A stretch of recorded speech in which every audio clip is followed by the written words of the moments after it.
Hedda. Well then, you must do as I tell you. You must go into my room and lie down for a little while.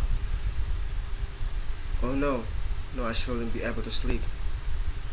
Well, but your husband is certain to come soon now, and then I want to know at once. I shall take care to let you know when he comes. Did you promise me, Hedda? Yes, rely upon me. Just you go in and have sleep in the meantime. Thanks, then then I'll try.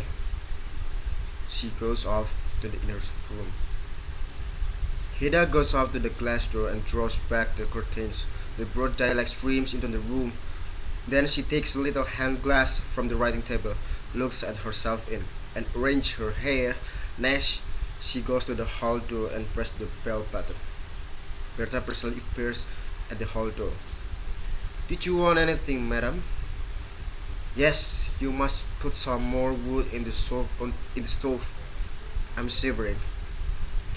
Bless me, I'll make up the fire at once. She rakes the embers together and lights a piece of wood upon them.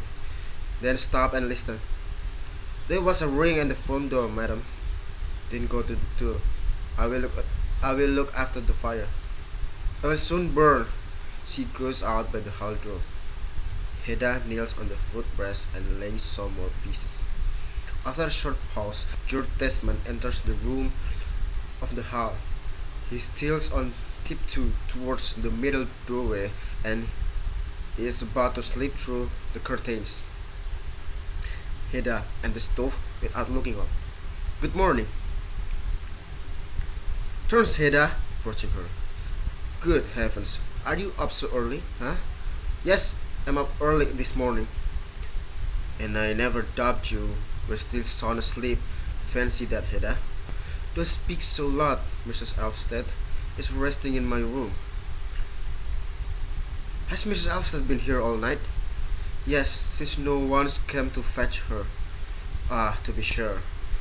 Hedda closed the door of the stove and rises. Well, did you enjoy yourself at the Judge Bragg's?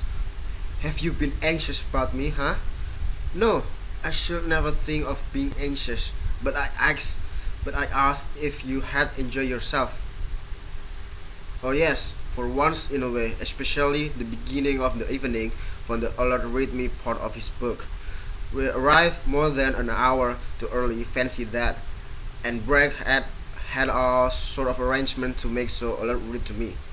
Hedda, seating herself by the table on the right. Well, tell me then. Desmond, sitting on a footstool near the stove. Oh Hedda, you can't consider what the book is going to be. We believe it's no one's of the most remarkable things that have ever been written. Fancy that. Yes, I don't care about the Desmond. I must make a confession to you, Hedda. When he had finished reading, a horrid feeling come over me. A horrid feeling? Desmond. I feel jealous of Allard for having had it in to write such a book. Only think, Hedda. Yes, I'm thinking. And then how pitiful to think that he, with all his gifts, should be irreclaimable after all. Hedda. I suppose you mean that he has more courage than the rest. Desmond. No, not at all. I mean that he is incapable of taking his pleasure in moderation. Hedda. And what came of it all in the end? Desmond.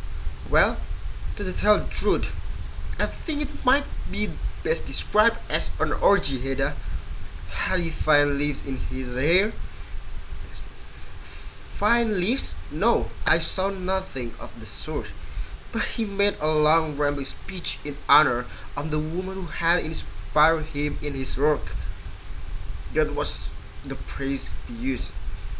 Did he name her? No, he didn't, but I can't help thinking he meant Mrs. Alice. You may be sure he did.